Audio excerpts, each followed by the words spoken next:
Ladies and gentlemen, welcome to my first ever Marvel Snap meta report. My name is Speci. I today hit rank 100 Infinite playing one of these decks, and I really wanted to showcase some of the new decks which have entered the game with the introduction of Zabu, who has completely changed the meta of the game. Many of these decks are playing Zabu, some of them are attempting to counter it. However, Zabu is so strong it is really very difficult to counter it, so the best decks in my opinion will be playing Zabu. Now, bear in mind, I'm just one man, so this is just my opinion, and I'm not including some of the decks which could be very, very strong, but aren't particularly new. So, for example, like a Galactus deck, I'm not mentioning here. It's really just the decks of the new decks which have entered the game. Now, it's also worth mentioning, if you're trying to get Infinite, the most important thing you can do is not the deck you play, while that is crucial. It's not the decisions you make in terms of gameplay. The most important thing is knowing when to snap and when to retreat. And Marvel Snap's in a very interesting spot, in my opinion, at the moment. On my climb to Infinite, I had a very simple rule with my Zabu deck, which looks quite similar to this one. I ended up playing a different version, which we're going to take a look at. This is my sort of standard Zabu I was playing on day one. I have tweaked it and gone for a big boy Zabu, which we're going to look at later. But the most important thing to do with Zabu, in my opinion, is fold if you don't draw this card, and snap if you do. I really do think that this card is so unbelievably strong that you just build your deck all in on it. Of course, this is not the only way you can build decks where you just play Zabu as a value card. But the best decks, in my opinion, this season are just going to be all in on Zabu. You snap if you have the card, you fold if you don't. With that simple philosophy, I climbed from 86 to 100 in 6 hours. It's pretty insane how simplified Zabu is making the game right now. These decks, a lot of them that play Zabu, are very, very strong when you draw the card and very, very poor when you don't. So you can try and build your decks to have multiple outcomes, but in my opinion, the best way at the moment is just go all in on Zabu, snap when you find it, and if your opponent snaps on you and you don't have Zabu in your hand, you should fold. Of course, the other thing worth mentioning is the Spider-Man Absorbing Man combo. Absolutely disgraceful. On turn 5, you play Spider-Man and Absorbing Man into 2 different locations, locking down 2 out of 3 locations. A lot of people in my YouTube shorts and my YouTube comments have been pointing out that this is not a very efficient way of playing the game because you're only winning 2 cubes. But if you're winning 2 cubes very, very often and you're only ever losing 1 cube, you will climb. So really try and minimize those 1 cube losses and maximize those 2 cube wins by snapping when you have Zabu. The first deck is just the standard version of Zabu. We have a lot of 4-drops. As mentioned, we have the Spider-Man and the Absorbing Man combo. America Chavez, I do like in most Zabu decks. She's giving you Zabu in hand on turn 3 about 1 in 25 games, which is not a big deal, but a lot of these cards you just don't want to top deck on turn 6. And because it's such a folding meta, you are going to be playing a lot of games in a short space of time. Even Zabu on turn 4 is pretty impactful, and Chavez increases the odds of that. Helps you get your Spider-Man on turn 5 as well, so overall I think it's just worth it. Particularly because a lot of the cards, like Moon Girl, Spider-Man, are very bad top decks. Moon Girl is probably the main consideration to cut in this one. If you don't have Absorbing Man, just replace it with any 4-cost card of your choice. Sunspot's in there, just decent value. Goose is amazing when you have Zabu, and really bad when you don't. So, again, you're just folding when you don't have Zabu, so it's not a problem. Goose, though, is a bit of a bad card in mirrors. Definitely is a consideration to replace it. I'm also playing Omega Red, Enchantress, Drax, Rockslide. These 4s are super flexible. Just play what you've got. Rockslide I really like, even though I don't have Darkhawk myself. I think putting 2 rocks into your opponent's deck should not be underrated. With a 6 body, it's pretty solid. Omega Red has really grown on me. In this deck, you can put him behind the Goose, and he's putting many stats into different lanes. 4 stats into the other locations if you can get ahead by 10 points. This is the most standard version of Zabu, in my opinion, and it is a really very strong deck. But we are going to look at a more improved version of that later. There are a few stronger versions of Zabu than this, but this is just your go-to, which you can pretty much just plug and play no matter what your collection level. Replace the 4s depending on what you have, and you will have quite a bit of success, particularly when you follow that philosophy to snap when you draw Zabu and fold if you don't and your opponent snaps on you. Right, up next we're going to look at a couple of counter decks to Zabu, and really it's more of an attempt to counter Zabu because I just think it's not going to work out on average. This is an all-in Sandman deck. If you don't draw Sandman, this deck kind of feels pretty bad. However, you can still have a nice curve. When you're playing Sandman, you are limiting your opponent and yourself to just playing 1 card per turn. And therefore, it's very important to have some early game board presence. So the 1 to 3 cost cards are all about just getting stats on the board. Psylocke is in there because you can Psylocke on 2, allowing you to Sandman on 3 a turn earlier, and you should definitely be snapping if you have Psylocke and Sandman in your opening hand. Shuri is a very replaceable card with Jessica Jones. Of course, Shuri is one of the strongest cards in the game, so you definitely will feel the miss if you don't have her. If you don't have Shuri, I would also recommend replacing Vision for Captain Marvel. Vision gets the nod here because you can move Vision away from Shang-Chi, but I do think that Captain Marvel is utterly fantastic in Sandman decks. The rest of the top end, America Chavez is auto-include. I do stand by that America Chavez is... She's certainly my favourite card. I say that she's the best card of the game. That's a very controversial take, but she's certainly the card that should have the highest play rate. I think this card is utterly broken, in my opinion. Being able to improve the consistency of your deck is so valuable in so many Marvel Snap decks. There's very few decks where I don't like playing her, and I do think that she is the most underrated card in the game. Aero, Leader, Magneto just give you fantastic win conditions. Doctor Doom, the main consideration in this one. I did end up cutting Doctor Doom because the Leader's doing quite a similar thing, but Doctor Doom really is fantastic. Magneto going to be better against Leech, which is becoming quite popular, but I must admit not playing Doctor Doom in a Sandman deck does feel a little bit wonky, so Doctor Doom or Magneto, the choice is yours. This deck is great.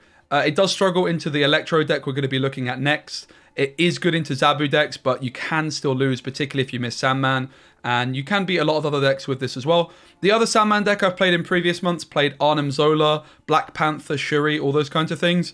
That's really good, but my issue is a lot of these Zabu decks are playing Shang-Chi. I want to be beating Zabu decks all the time with this deck, so I wouldn't recommend it. In my opinion, this is the best Sandman deck. We are going to look at an Electro deck next, which is very similar and does have its advantages. For example, in the mirror, if you're playing this Electro deck against the Sandman deck, you are going to be favored. I do tend to prefer the just default Sandman deck, though, for beating Zabu. So this is a very similar deck. You'll notice we've got a lot of the same top end. The biggest difference is we have Electro in at 3. Electro giving us that 1 max energy per turn. What this means is we then play an Odin in at 6, because on turn 5, we're going to have 6 energy, and we can play a card like Leader or Doctor Doom. And then on turn 6, we can Odin that card to get that value again. We are also playing a Wave, because on turn 3, if we don't have Electro, we will have Wave to dump something like a Leader or Doctor Doom. You might notice we're not playing Jubilee in this one, which a lot of people play. I think Jubilee is a massive bait in this deck, because on turn 3, if you have Electro or Wave, you're playing those cards, and if you don't, you're probably folding, to be completely honest. So the Jubilee just not really doing much. Sandman, bit of a controversial pick in here. I don't really like playing Sandman without Psylocke. As soon as I put Psylocke into this deck, though, you don't have enough early game board presence. You certainly want Sunspot. Ebony Maw I really like in these decks because you can cheat cards into the Ebony Maw later with Leader, Doctor Doom, Odin, Captain Marvel. Early game board presence very, very important because Electro is rather slow. And again, you can play the Sandman in certain matchups. Often, if you go Electro into Sandman, you're just going to be too slow. You certainly don't want to play Electro Sandman Leech. That is going to be far too slow. So Sandman's just in there as an option to play against Zabu decks in particular. I did find myself playing it quite frequently, and with Electro decks, it's nice to just have an option for certain matchups because you don't end up playing many of your cards. Leech is an amazing card, and I would expect to be seeing more Leech as the meta develops. And the next deck we're going to look at actually is just a deck I haven't seen too much of, but one I played myself and found to be pretty strong because it utilizes Leech very well. Again, very similar top end with Doctor Doom, Leader, Aero, Captain Marvel also making the cut. I do think this is a strong deck, but certainly not as strong as the Zabu decks because I think Zabu is just that broken. The fact that you can just snap and retreat just makes the card ridiculous. Up next, we have Lockjaw Leech. This is a deck that I've thrown together. I have just realized there's one tweak in this deck that I would like to mention, which is that Aero should not be in this deck. I play Shuri in my version. If you don't have Shuri, any 4-cost card of your choice. Spider-Man can be good. You might also just want to play Aero, but the problem with Aero and not playing another 4-drop is that you're going to be just missing the curve. So apologies for that. The link in the description will be correct. Shuri is my go-to. I've tried Spider-Man in this deck as well. That can be okay. You pretty much just want... Dracula could be decent as well. I would wager Dracula's not a bad shout either. It's pretty standard. It's a Lockjaw deck. A lot of people tend to play cards like Sunspot, Iceman in Lockjaw decks. Don't fall into that trap. There's no way on earth it is ever correct. This is the kind of deck where if you draw Lockjaw, you should probably snap. If you don't draw Lockjaw, you can very much consider retreating. You can play Jubilee into your Lockjaw lane on 4. You then might get to cheat into Leech early, but you can also Leech into Lockjaw on turn 5. Leech, such a powerful card in the current meta, really disrupting a lot of the top decks like Silver Surfer, like Zabu. Even these Electro decks are really going to struggle against the Leech. The big problem of it, of course, is it's just 3 tempo, but if you play it into your Lockjaw lane or you get to cheat it out early with Lockjaw or Jubilee, it just becomes quite fantastic. I have seen a few decks doing the rounds of Zabu and Lockjaw together. None on this list that I felt confident enough sharing with you that are refined enough, but you can certainly have a go at trying those yourself. It's something that I have experimented with and will continue to experiment with a little bit more. Overall, I think this is a very strong deck. You can't really go wrong with Lockjaw, and I think it should get you to infinite no problem. Next we have Negative Zabu, a deck that I don't like that much. I have a feeling that just normal Mr. Negative might be better. There's a Bast in here. I don't have Bast, so I've been trying this list without Bast. Instead, I tried a bunch of 4-cost cards like Shuri, which I didn't really like. I tried another 4-cost card. I can't quite remember, but I didn't really like it overall. The Zabu in here isn't really doing that much for you. It's giving you a Mr. Negative and a Wong that's cheaper. I don't like it. I think you're better off just playing a normal Mr. Negative deck, to be completely honest. A lot of people have been doing it. You can get big style points with this deck because you can play Wong into like Ironheart Silver Surfer with a Mystique in there. It can get quite out of hand. Wolfsbane is amazing into the Wong lane as well. So it can be really good, but I think the Zabu is a trap in this deck. I would not recommend this list. I just wanted to give it a mention because I have seen so many people playing it. I will be uploading a deck guide on this at some point because I know a lot of people will enjoy this deck, but I definitely think it's a trap and I would not recommend it. Especially because Darkhawk is a very popular deck at the moment. I do think that Rock Slide is very, very good in these normal Zabu decks. A lot of people don't play Rock Slide. They underestimate how important it is clogging your opponent with rocks because you don't actually see your opponent play those rocks, right? Similar to Iceman. A lot of people sleep on Iceman because even though it hits your opponent's best card, you don't actually know that because they don't tend to play it. So I would probably avoid playing Mr. Negative. It's bad into Leech. It's bad into Sandman. It's a bit of a really bad into Darkhawk. Again, I would just stick to normal Mr. Negative without the Zabu if I were you, but I had to give it a mention because I've seen so many people play it. Up next, we have what I believed before today to be the strongest deck in Marvel Snap, and this is a Darkhawk Zabu deck. Darkhawk being a Series 5 card that gets +2 points for each card in your opponent's deck. In a typical game of Marvel Snap, you end with 3 cards in deck, so Darkhawk is already playing for 7 stats. Of course, that can change because of cards like Jubilee and location switch draw cards, but you're playing cards like Korg, Rock Slide. You can Absorbing Man your Rock Slide as well. You've got the Spider-Man Absorbing Man combo, which is insanely broken. You've got Shang-Chi to win those big 8-cube wins, and you've got Aero and Leader in here to just get those big wins because these cards are just busted. This is Dera's version of the deck. I'm not sure this is his refined list. This is just a version of the deck which I took off him from his stream. So yeah, don't attach Dera's name to this too much. It's just a list that I've just gone into his stream. I've taken off him. He's one of the top players in Marvel Snap. There's a Cosmo in here as well. I would wager this deck is probably a little bit short on the 4-drops. That would be my opinion. I also don't like the idea of not playing Chavez. I'm a massive fan of Chavez, so I would personally add Chavez in here. I don't have Darkhawk myself, so it's not a deck that I've been able to test. So I thought it was more reasonable me putting a top player's deck in there. I know that Jeff also got to Infinite with Darkhawk, but I wasn't able to track down his deck list to share with you. Finally, the deck I actually think might secretly be even better than Darkhawk, although I will say Darkhawk does beat the deck I play in the mirror. And this is the deck which got me from rank 86 to 100 in 6 hours. And it is very similar to the other Zabu deck that I shared with you. And there is going to be a full deck guide of this on my channel coming tomorrow. You just Zabu on 3. If you have it, you snap. If you don't, you fold. Don't fold until your opponent snaps, of course. We play no 1 or 2 cost cards, so we cut the Sunspot, we cut the Goose. Goose is particularly bad with Dracula. Sunspot is okay, I just felt like I wanted an extra big boy in there.